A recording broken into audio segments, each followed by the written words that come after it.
Hello guys, आज का lecture flow रहेगा electric dipole. What do you mean by an electric dipole? Dipole moment क्या होता है और डाइपोल मोमेंट इलेक्ट्रिक डाइपोल से कैसे रिलेटेड है और क्या किस चीज़ को वो रिप्रेजेंट करता है। Next, torque on a dipole. इस इलेक्ट्रिक डाइपोल को जब हम एक यूनिफॉर्म एक्सटर्नल इलेक्ट्रिक फील्ड के अंदर रखेंगे तो ये डाइपोल कैसे बिहेव करेगा, कैसे मूवमेंट करेगा और क्या वो अपने ऊपर एक फोर्स महसूस करेगा या एक टॉर्क महसूस करेगा। We will find out that torque, very important article. And next one is electric field intensities हम देखेंगे इलेक्ट्रिक डाइपोल की वजह से वेरियस पॉइंट्स पे। तो आज का लेक्चर ये रहेगा आप लोगों के लिए। तो चलिए बिना आपका वैल्यूएबल टाइम वेस्ट किए हम स्टार्ट करते हैं अपना ये लेक्चर। सबसे पहले, what do you mean by an electric dipole?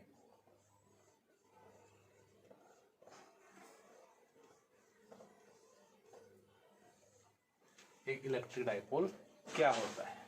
Electric dipole basically, देखिए आप लोगों को थोड़ा नाम से भी पता चलेगा। इलेक्ट्रिक डाइपोल में आप देख रहे हैं कि हमारे पास दो शब्द हैं, यहाँ पे दो वर्ड से मिलकर बना है, इलेक्ट्रिक प्लस डाइपोल। पोल आपने पहले भी सुने होंगे, north pole, south pole, magnetic poles. Pole का मतलब होता है ऐसे दो पॉइंट जो एक दूसरे से दूर हों, एक दूसरे के ऊपर ना हो, कॉन्सेंट्रिक ना हो। अगर डाई हैं तो दो हो गए, दो पोल अलग अलग हों और किसके हों? इलेक्ट्रिक चार्जेस के दो पोल हों। तो हमारे पास सिस्टम बना एक नेगेटिव चार्ज, एक positive charge, another one is positive charge. और ये जो है ये दोनों एक दूसरे पर सिचुएटेड ना होकर थोड़ा सा डिस्टेंस 2a के ऊपर सिचुएटेड है। This one is known as electric dipole. तो इलेक्ट्रिक डाइपोल क्या हो गया? इलेक्ट्रिक डाइपोल बेसिकली दो चार्जेस का एक पेयर हो गया, एक प्लस चार्ज एक माइनस चार्ज। खास बात क्या है, स्पेशलिटी क्या है कि दोनों चार्जेस की मैग्नीट्यूड तो सेम रहेगी बट उसके नेचर अलग अलग होगी। जैसे एक अगर नेगेटिव चार्ज है तो दूसरा होगा अपना पॉजिटिव चार्ज, और उन दोनों के बीच की दूरी होगी एक फाइनाइट फिक्स डिस्टेंस, जिसे मैं कह रहा हूँ 2a। हम इसकी डिस्टेंस को 2a क्यों कह रहे हैं, हम इसकी डिस्टेंस को r या a क्यों नहीं कह देते? इसके पीछे एक सिंपल सा लॉजिक है, सिंपल सा पॉइंट है कि हम इसकी वजह से जब इलेक्ट्रिक फील्ड इंटेंसिटी निकालेंगे किसी एक पॉइंट पे, इस पॉइंट पे जो कि मैं डिस्कस करूंगा आज के लेक्चर में बाद में, इस पॉइंट पे और इस पॉइंट पे, तो हम अलग अलग जगह पे डाइपोल के सराउंडिंग में जब इलेक्ट्रिक फील्ड इंटेंसिटी निकालेंगे किसी एक पॉइंट के ऊपर, तो उस पॉइंट की डिस्टेंस को हम सेंटर से लेंगे। अगर आप इसको सेंटर से लोगे तो आपको इस चार्ज से नहीं लेनी डिस्टेंस, इससे नहीं लेनी, सेंटर से अगर आप डिस्टेंस लोगे तो यहाँ से अगर डिस्टेंस लोगे तो मैं आपसे पूछता हूँ यहाँ से यहाँ तक की दूरी कितनी हो जाएगी? अगर ये पूरी डिस्टेंस 2a है तो ये हाफ कितना हो जाएगा? करेक्ट, a हो जाएगा। अगर ये a हो जाएगा तो हमारी इस डिस्टेंस के अंदर ये a जुड़ेगा और या a माइनस होगा। इसका मतलब ये हुआ कि हमारे पास फ्रैक्शनल वैल्यू से हम अवॉइड हो जाएंगे, कैलकुलेशन इजी हो जाएगी। 2a है, हाफ a हो जाएगा। अगर आप पहले ही a लोगे तो हाफ a/2, और you know electric field intensity में हम डिस्टेंस की स्केयर करते हैं, इनवर्सली प्रोपोर्शनल होती है। तो अगर डिस्टेंस की स्केयर में फ्रैक्शनल वैल्यू इंक्लूड हो जाएंगी तो उनकी स्केयर वैल्यू थोड़ी सी कॉम्प्लिकेटेड हो जाएगी। इसलिए हमने उस सिचुएशन को अवॉइड करने के लिए पहले ही इसकी वैल्यू को 2a ले लिया है। तो इलेक्ट्रिक डाइपोल क्या है, मैं इसकी डिफाइन कर देता हूँ, इसकी डेफिनेशन बोर्ड पे लिख देता हूँ। That is, it is a pair, it is A system, it is a system having two equal and opposite charges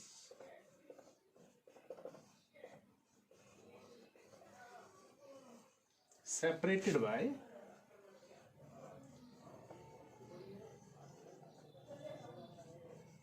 a fixed distance। एक फिक्स डिस्टेंस से सेपरेटेड दो चार्जेस का एक कपल, एक पेयर आपका इलेक्ट्रिक डाइपोल बनाता है। अब इसके अंदर हमारे पास एक और टर्म है कि बेसिकली देखिए शर्त ये है कि दोनों का मैग्नीट्यूड सेम रहेगा। ये माइनस क्यू चार्ज है, ये प्लस क्यू चार्ज है, नेचर में अपोजिट है लेकिन मैग्नीट्यूड में सेम होंगे। अब इसी से रिलेटेड एक नेक्स्ट टर्म है electric dipole moment.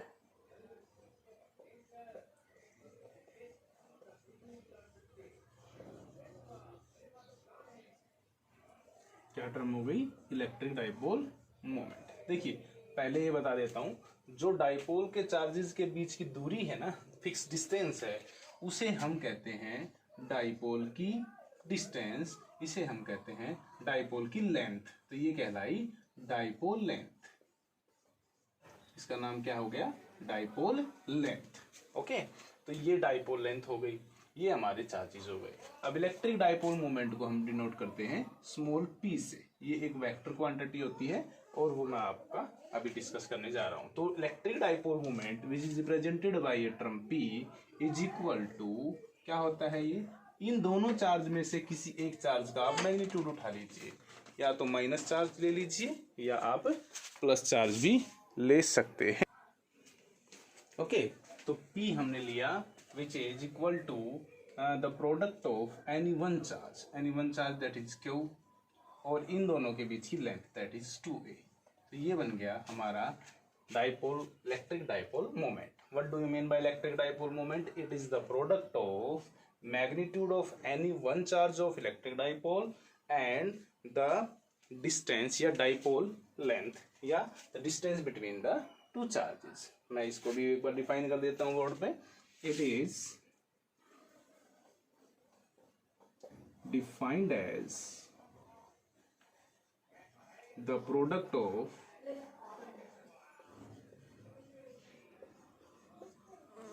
magnitude of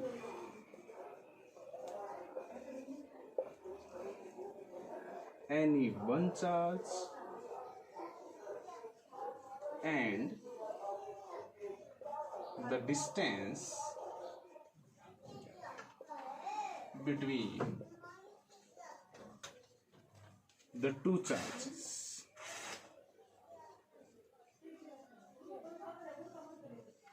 ये हो गया आपका इलेक्ट्रिक डाइपोल मोमेंट। जैसा कि मैंने आप लोगों को बताया कि ये एक वेक्टर क्वांटिटी है, it is a vector quantity.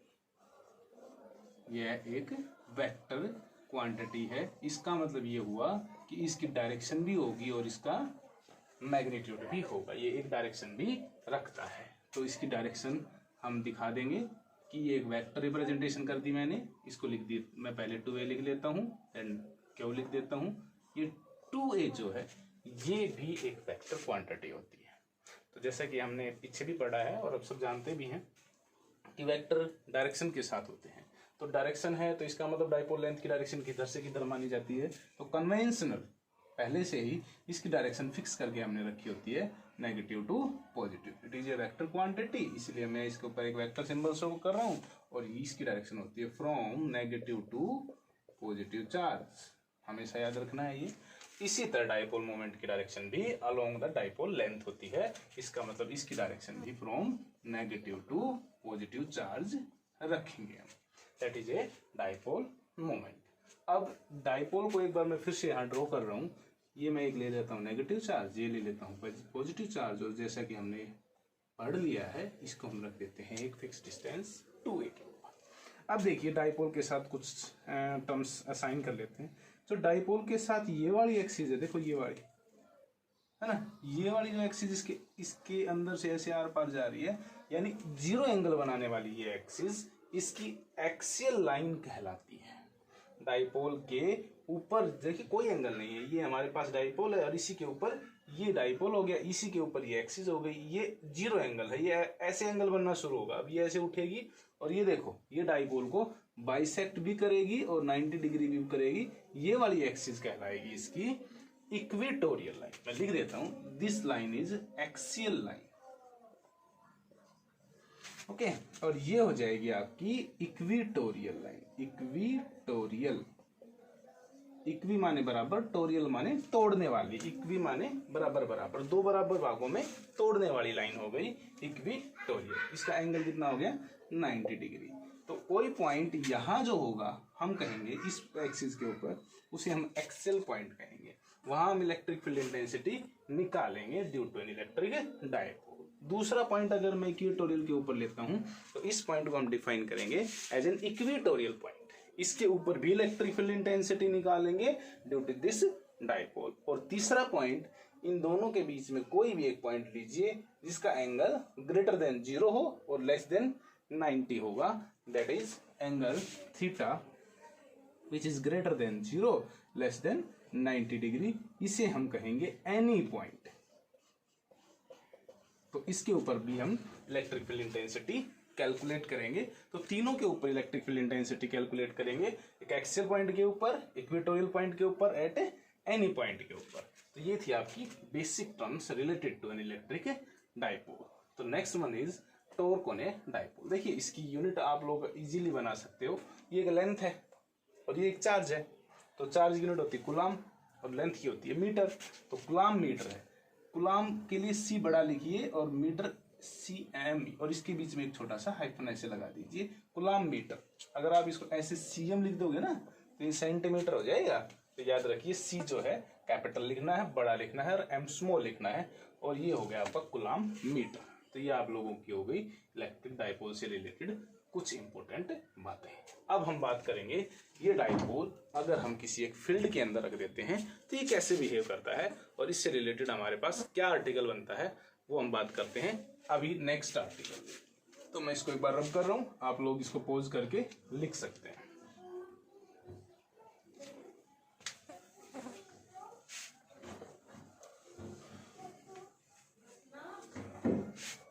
साथ साथ आप नोट्स बना सकते हैं इसमें, और आपकी नोटबुक भी तैयार हो जाएगी। Next one is torque on an electric dipole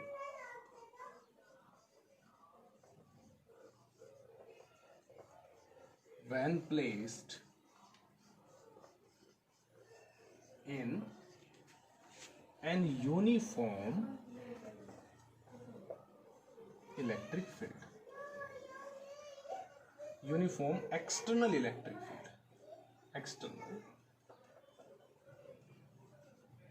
electric field। देखिए बाहर से है फील्ड, बाहर से है, तो मैं एक फील्ड बना देता हूं। ये लीजिए, यूनिफॉर्म इलेक्ट्रिक फील्ड की ये पहचान होती है कि उनकी आपस की डिस्टेंस जो है वो सेम रहती है। फील्ड लाइंस में जो डिस्टेंसेस होंगी वो आपस में सेम होंगी। मैं यहाँ पर एक आपके पास डायपोल रख देता हूँ किसी एक एंगल के ऊपर, ये एक प्लस चार्ज हो गया और ये एक माइनस चार्ज हो गया। आप देख सकते हो मैंने इस डायपोल के एंगल को ऐसे तिरछा करके रखा है, एक एंगल थीटा के ऊपर रखा है। ये जो एरो बनाए मैंने ये किस चीज के हैं? इलेक्ट्रिक फील्ड लाइंस के लिए है ये, ओके। और ये जो डायपोल है इनके बीच की डिस्टेंस कितनी ली जाती है? Correct, that is 2a। हम इसकी डिस्टेंस लेते हैं, ये मैंने बना दी 2a। अब जो इलेक्ट्रिक डायपोल मोमेंट होती है उसकी direction negative charge to positive charge होती है, तो वो डायरेक्शन में यहाँ एक छोटे से एरो से दिखा रहा हूँ, ये है P। तो हमारे पास बेसिकली यहाँ जो डायग्राम है इसमें आप लोगों को क्या क्या विजिबल हो रहा है? एक इलेक्ट्रिक फील्ड विजिबल हो रहा है जिसकी direction from one side to another side दिखाई गई है। दूसरा आपको एक डायपोल रखा हुआ दिख रहा है, जिस डायपोल को मैंने ऐसे करके रखा, ना कि ऐसे या ऐसे, ऐसे नहीं रखा, ऐसे रखा with an angle theta with respect to E. दूसरी चीज आप लोग इसमें विजिबल हो रही है कि एक डायपोल मोमेंट P भी है। डायपोल मोमेंट P की डायरेक्शन क्या है हमारे पास? डायपोल मोमेंट P हमारे पास है जिसकी direction from negative to positive charge है, ये हो गया P। ओके, तो चलिए सबसे पहले हमने इलेक्ट्रिक फील्ड को पढ़ा था ड्यू टू ए चार्ज, वो था force per unit test charge. Okay, याद रखिए जब हम किसी इलेक्ट्रिक फील्ड E में कोई टेस्ट चार्ज क्यू नोट रखते हैं तो इलेक्ट्रिक फील्ड इंटेंसिटी का फॉर्मूला बनता है force per unit test charge. Previous chapter में हम पढ़ चुके हैं। यहाँ से फोर्स का फॉर्मूला हम बनाते हैं क्यू नोट ई। इसका क्या मतलब हुआ कि कोई क्यू नोट चार्ज जब ई इलेक्ट्रिक फील्ड में रखा जाएगा तो उसके ऊपर एफ फोर्स जो होगा वो किसके बराबर होगा, वो होगा उस चार्ज और उस रखे हुए इलेक्ट्रिक फील्ड की मल्टीप्लाई। यानी इलेक्ट्रिक फील्ड में अगर हम क्यू नोट रखेंगे तो क्यू नोट और ई की मल्टीप्लाई नेट फोर्स की वैल्यू देगी। अब हमारे पास यहाँ पर रखे हैं दो चार्ज। ओके, तो कंसिडरेशंस में आप यहाँ पर क्या लिख सकते हो, मैं थोड़ा सा आप लोगों को बता देता हूँ, आप लिख लीजिए, मैं लिख नहीं रहा। Let us consider N uniform electric field present and we have placed an electric dipole inside that external uniform field. Now we see that there are two forces act on the two individual charges on the dipole. कौन कौन से, इसके ऊपर किधर लगेगा, तो देखिए plus charge, electric field intensity की डायरेक्शन हमने डिस्कस की थी कि ये लाइन कहाँ से कहाँ चलती है, पॉजिटिव चार्ज से नेगेटिव। अगर ऐसी बात है तो एक बार सोच के बताइए, अगर ये लाइन इधर जा रही है तो उस साइड, इधर इस साइड कौन सा चार्ज रहा होगा, ये लाइन पॉजिटिव से नेगेटिव चलती हैं, तो अगर ये इस तरफ जा रही हैं तो उधर से आई होंगी, तो उधर कौन सा हो गया पॉजिटिव और इधर हो गया नेगेटिव। तो पॉजिटिव से नेगेटिव की तरफ ऐसे जाने वाली लाइन इस पॉजिटिव चार्ज के साथ कैसा बिहेव करेंगी, तो आंसर ये positive charge in positive charge से के कारण क्या होगा, रिपेल, और किधर जाना चाहेगा, नेगेटिव की तरफ। तो इसके ऊपर जो फोर्स की डायरेक्शन हो गई वो हो गई ये फोर्स इसके ऊपर लग गया। कितना लग गया, इसका चार्ज कितना था, क्यू, किस फील्ड में रखा है, ई में, तो क्यू। देखिए अगर क्यू नोट रखा होता तो क्यू नोट इंटू ई, अगर क्यू रखा है तो क्यू इंटू ई। दूसरी बात, इसके ऊपर भी हमारे पास डायरेक्शन क्या हो जाएगी, ये प्लस है, ये माइनस को ऐसे अट्रैक्ट करेगा, या हम कह सकते हैं कि वो नेगेटिव इसको रिपेल करेगा। तो ये एफ की वैल्यू कितनी हो गई, F is equal to again Q E. I repeat कि मैंने इन दोनों के मैग्नीट्यूड लिए हैं, प्लस और माइनस नहीं लिए, इसलिए मैंने इनके ऊपर एरो करके इसको वेक्टर रिप्रेजेंटेशन में भी नहीं लिखा है। ओके, इतना आप लोगों को समझ आ गया होगा। अब बात करते हैं कि इन दोनों के फोर्स की वैल्यू हमें पता चल गई है। अब दो फोर्स, किसी एक चीज के ऊपर दो फोर्स, एक ऐसे इधर, एक ऐसे इधर, अगर दो फोर्स साइमल्टेनियसली ऐसे लगेंगे तो आप देख सकते हो ये चीज क्या हो जाएगी, रोटेट हो जाएगी। अगर आप ऐसे रखो एक पेन को और ऐसे करके ऐसे करोगे तो वो रोटेट हो जाएगा, यानी दो फोर्स लग गए, एक तो इधर एक इधर। देखिए ऐसे दो फोर्स अगर अपोजिट डायरेक्शन में लगे, सेम मैग्नीट्यूड के होंगे, तो वो चीज का लीनियर मोशन नहीं करते, वो उस ऑब्जेक्ट का रोटेशनल मोशन करते हैं। And the rotational effect of force is known as torque. तो बेसिकली इसके ऊपर एक सिंगल फोर्स नहीं, एक फोर्स का कपल ऑफ फोर्सेस लग रहे हैं, दो फोर्स एक ही साथ इसके ऊपर एक्ट कर रहे हैं, इसीलिए हम कहते हैं इसके ऊपर क्या एक्ट कर रहा है, एक टॉर्क एक्ट कर रहा है। और टॉर्क का फॉर्मूला हमारे पास क्या होता है, टॉर्क का फॉर्मूला हमारे पास होता है force into force, any one force, दो फोर्सेज होते हैं उनमें से दोनों मैग्नीट्यूड में सेम होते हैं, तो आपको एक फोर्स का magnitude into perpendicular distance between the forces. ठीक है, अब मैं आपसे पूछूंगा इन दोनों फोर्सेस के बीच की डिस्टेंस क्या है, तो हो सकता है आप कहो सर ये 2 है, बट आप यहाँ देखिए ये परपेंडिकुलर डिस्टेंस की हम बात कर रहे हैं। तो परपेंडिकुलर डिस्टेंस का मतलब होगा, अगर मैं कहूँ एक ये किनारा है एक नहर का, और एक ये किनारा है एक नहर का, एक नहर है और यहाँ पानी है, वाटर है, तो इन दोनों के बीच में आपने एक पुल बनाना है और वो पुल छोटे से छोटा होना चाहिए। तो क्या ये छोटे से छोटा पुल है, एक पेड़ का तना काट के ऐसे डालोगे छोटे से छोटा होगा, या फिर ये वाला होगा, या फिर ये वाला होगा। तो आंसर है ये, या ये दोनों, ये है परपेंडिकुलर डिस्टेंसेस। इन दो फोर्सेस के बीच में, इन दोनों फोर्सेस के बीच की दूरी ये नहीं लेनी, परपेंडिकुलर लेनी है, तो ये वाली दूरी होगी या ये वाली, आप इसी ले लीजिए। इन दोनों डिस्टेंसेस में से एक डिस्टेंस को यहाँ हम पुट करने वाले हैं। तो चलिए मैं यहाँ पर परपेंडिकुलर डिस्टेंस बनाता हूँ। ये फोर्स की लाइन ऑफ एक्शन ये रही और इस फोर्स की लाइन ऑफ एक्शन ये रही। इन दोनों फोर्स की लाइन ऑफ एक्शन का पता चल गया, इनके बीच की परपेंडिकुलर डिस्टेंस ये रही। तो अब निकालनी है ये कितनी है, 2a। साइड एक ट्रायंगल बन गई जिसमें एक एंगल और एक भुजा यानी एक साइड हमें पता है, तो हम इजीली इस साइड को निकाल सकते हैं। कैसे, परपेंडिकुलर अपॉन हाइपोटेनस, है ना, परपेंडिकुलर अपॉन हाइपोटेनस कितनी है, 2a क्या बन गई, साइन थीटा, और परपेंडिकुलर डिस्टेंस की वैल्यू क्या आ गई, which is equal to 2a sine theta. हमें ये पता चल गया। क्या आपको फोर्स पता है? आंसर इज यस, फोर्स का भी पता है। दोनों वैल्यू पुट करता हूं मैं, तो टो इज इक्वल टू क्या बन गया, force is equal tau is equal to force that is Q E perpendicular distance is equal to 2a sine theta, और ये टो इज इक्वल टू देखिए 2a इंटू क्यू, दिख गया ना आप लोगों को? सोचिए, अभी पढ़ा है आपने, क्या होता है, yes P E sine theta. Okay, अब क्या P एक वेक्टर क्वांटिटी है? Answer yes, electric dipole moment is a vector quantity directed from negative to positive charge E, again a vector quantity which is whose direction is from positive to negative charges। दो vector with sine theta, कौन सा product हुआ? Yes, cross product. We can return the above form like P cross E, और ये हो गया आपका to. To भी एक वेक्टर क्वांटिटी होगी, वेक्टर प्रोडक्ट में लिखा गया ना, तो ये हो गया आपका P cross E। This is the torque which act on this dipole when we place this dipole in an external electric field E having the dipole moment P। This is the expression of torque on an electric dipole due to electric field E। Next one, हमारी next classes में हम electric field intensities निकालेंगे। किसके ऊपर? अलग अलग point पे। 3 point आपके डिस्कस हो चुके हैं आज, that is axial point, equatorial point, at any point. तो नेक्स्ट लेक्चर में हम उसको डिस्कस करेंगे। उम्मीद है आप लोगों को आज का लेक्चर समझ आया होगा। आप इस वीडियो को, कोई भी आर्टिकल को लिखने के लिए पहले पॉज कर लीजिए, उसके बाद इसको लिख लीजिए। इससे थोड़ा वीडियो की लेंथ कम हो जाएगी और आपका डाटा भी बचेगा।